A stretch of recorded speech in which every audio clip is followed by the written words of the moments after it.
सुनहरी परी की कहानी। बहुत समय पहले की बात है। एक छोटे से गांव में एक अद्भुत परी का जन्म हुआ। उसका नाम था सुनहरी। उसका रूप इतना सुंदर था कि उसे देखने वाले मंत्रमुग्ध हो जाते थे।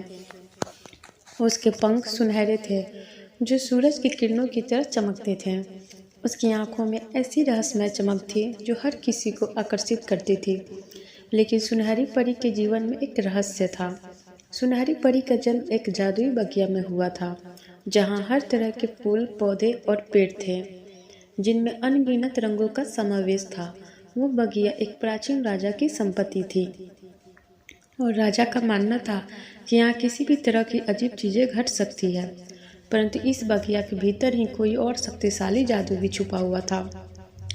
सुनहरी परी हमेशा से कुछ अलग करना चाहती थी।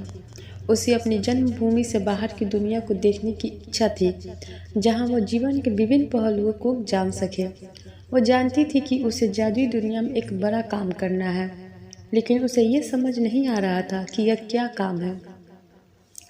एक दिन सुनहरी ने यह निर्णय लिया कि वो बगिया छोड़कर बाहर की दुनिया में जाएगी। वो अपनी यात्रा पर निकल पड़ी और बहुत जल्द उसने नए नए लोगों और स्थान देखे। रास्ते में एक छोटे से गांव में एक अनाथ लड़की मिली जिसका नाम था गीता। गीता बहुत गरीब थी, लेकिन उसके दिल में एक जबरदस्त अच्छाई थी। गीता के साथ समय बिताने के दौरान सुनहरी परी ने सीखा कि जीवन केवल जादू और खुशियों का नहीं, बल्कि संघर्ष और समर्पण का भी होता है। सुनहरी परी ने गीता को ये सिखाया कि अगर किसी के पास खुद की ताकत और आत्मविश्वास हो तो कोई भी चुनौती पार की जा सकती है। वे दोनों मिलकर गांव में मदद करने लगी और देखते ही देखते वह गांव की एक खुशहाल स्थान बन गया। सुनहरी परी ने गीता को जादुई शक्तियों के बारे में भी बताया और उसे समझाया कि इन शक्तियों का सही उपयोग कैसे किया जा सकता है। सुनहरी परी की यात्रा में गीता को एक नई दिशा दी। वो अब एक साहसी और समझदार लड़की बन गई थी। दोनों की दोस्ती और साहस ने गांव के अन्य लोगों को भी प्रेरित किया और सभी मिलकर एक दूसरे की मदद करने लगे। एक दिन सुनहरी परी को पता चला कि उसे अपनी शक्तियों का सही उपयोग करना है। उसे इस बात का एहसास हुआ कि वो सिर्फ एक परी नहीं है, बल्कि उसकी भूमिका कई अधिक महत्वपूर्ण है। उसके पास वो शक्ति थी जिससे वो दुनिया में अंधकार को समाप्त कर सकती थी, लेकिन इसका सामना करने के लिए उसे अपने डर और संकोच को पीछे छोड़ना था। सुनहरी ने अपने दिल की आवाज़ सुनी और एक बहुत बड़े युद्ध में भाग लिया। इस युद्ध में उसे अपनी असली ताकत का पता चला और उसने शत्रु को हराकर दुनिया में रोशनी फैलाई। इस संघर्ष में गीता और उसके गांव के लोग उसकी मदद के लिए सामने आए। इस पूरी यात्रा के दौरान सुनहरी परी ने यह समझा कि जीवन में सच्ची खुशी और शांति दूसरों की मदद करने, अपने डर का सामना करने और सही दिशा में काम करने से ही मिलती है। उसने ये भी महसूस किया कि केवल जादू और शक्तियों ही नहीं, बल्कि इंसानियत और अच्छाई भी दुनिया की सबसे बड़ी ताकत है। अंत में सुनहरी परी ने अपनी यात्रा पूरी की और अपने जन्म स्थान पर वापस लौट आई। वो अब केवल एक परी नहीं, बल्कि एक गुरु और मार्गदर्शक बन चुकी थी। गांव वाले अब उसे केवल एक सुंदर परी के रूप में नहीं, बल्कि एक सशक्त और प्रेरणादायक नेता के रूप में देख रहे थे। सुनहरी परी ने यह समझ लिया कि असली जादू दिलों में होता है और असली शक्ति अपने भीतर की अच्छाई और सामर्थ्य को पहचानने में है।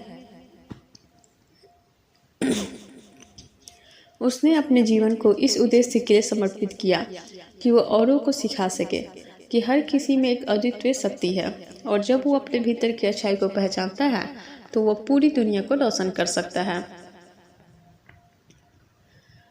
सुनहरी परी अब एक नई पहचान बन चुकी थी। उसने गीता और उसके गांव वाले के साथ मिलकर न केवल एक अद्भुत यात्रा की, बल्कि उसने कई महत्वपूर्ण जीवन कृतियाँ भी सीखी थी। उसने ये महसूस किया था कि हर इंसान के भीतर एक खास प्रकार की शक्ति होती है, जिसे यदि पहचान लिया जाए तो किसी भी कठिनाई से उभरना आसान हो सकता है। लेकिन जब वह गांव वापस लौटी तो उसे ये पता चला कि एक नया संकट सामने आ गया था। उसकी यात्रा के दौरान एक प्राचीन सांप से बंधे हुए अंधकार के प्रेत ने गांव पर आक्रमण कर दिया था। यह प्रेत हर जगह अंधकार फैलाने में माहिर था और उसका उद्देश्य था दुनिया को सर्द, अंधकारमय और नीरस बनाना। उसका नाम था काला नाग। काले नाग का प्रभाव इतनी शक्तिशाली था कि वो किसी भी चीज़ को छूता और वो मुरझा जाती। सुनहरी परी ने पहले इस खतरे का सामना करने के लिए गीता से संपर्क किया और उसे इस नए संकट के बारे में बताया।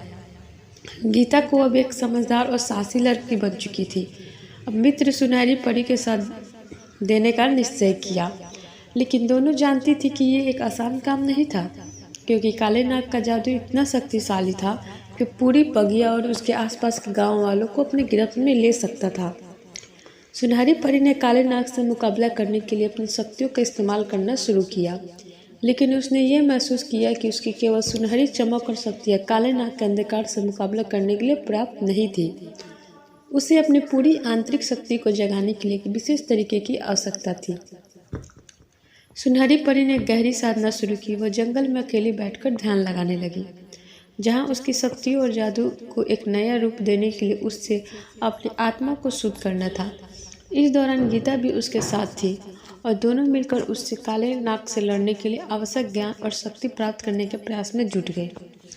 एक दिन जब सुनहरी परी ने अपने ध्यान में पूरी तरीके से विलीन हो गई, उसे एक दिव्य आवाज़ सुनाई दी। वो आवाज़ नदी की देवी की थी, जो बहुत समय पहले इस पृथ्वी पर आई थी और उन्होंने सुनहरी परी को अपने जादुई स्वर्ण पंख देने का वचन दिया था। नदी की देवी ने कहा, तुम्हारे भीतर वो शक्ति है जिसे तुम अभी तक पहचान नहीं पाई हो। तुम्हें अपने दिल की आवाज़ सुननी होगी, तभी तुम काले नाग को हराने में सक्षम हो सकोगी।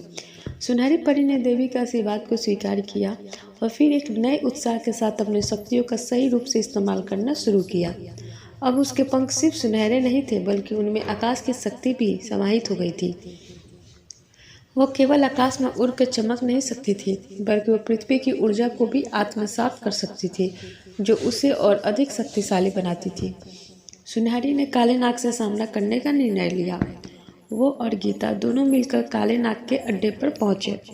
काले नाग ने जैसे ही उन्हें देखा, वो मुस्कुराते हुए बोला, तुम दोनों का क्या काम है यहाँ? तुम मुझसे कैसे हरा सकती हो? सुनहरी परी ने जवाब दिया, तुम्हारे अंधकारपूर्ण ताकतों के आगे कोई भी अच्छाई और सच्चाई नहीं रुक सकती। यह समय तुम्हारे अंधकार को समाप्त करने का है और मैं तुमसे हर हाल में लड़ूंगी। सुनहरी परी ने अपनी पूरी शक्ति से काले नाग से युद्ध शुरू किया। काले नाग की काली धुआंधार ऊर्जा ने सुनहरी परी को प्रभावित करने की पूरी कोशिश की, लेकिन सुनहरी परी का आंतरिक शक्ति अब पहले से कई ज़्यादा प्रबल हो चुकी थी। उसके पंखों ने एक सुनहरी रोशनी का रूप ले लिया और काले नाग की धुआंधार शक्तियों का सामना किया। गांव वाले और गीता भी अपनी पूरी ताकत के साथ सुनहरी परी का साथ दे रहे थे। उन्होंने काले नाग को हराने के लिए एकजुट होकर उसकी शक्तियों को नष्ट करना शुरू कर दिया। गीता ने गांव वालों के साथ मिलकर काले नाग के जादू को नष्ट करने के लिए प्राचीन मंत्रों का उच्चारण किया। कुछ ही समय में काले नाग की शक्तियाँ कमजोर पड़ने लगी और उसने हार मान ली। अंत में सुनहरी परी ने काले नाग को उसकी अंधकारमय ताकत से मुक्त कर दिया। काले नाग ने सच्चाई स्वीकार की और अपनी गलती मानी। उसने वादा किया कि अब वो कभी किसी का नुकसान नहीं पहुंचाएगा। उसकी अंधकारमय शक्ति अब समाप्त हो गई चुकी थी और उसे अपनी सजा मिल गई थी। गांव फिर से उज्जवल हो गया। सुनहरी परी और गीता की मित्रता और साहस ने न केवल गांव बल्कि पूरे क्षेत्र को नया दृष्टिकोण दिया।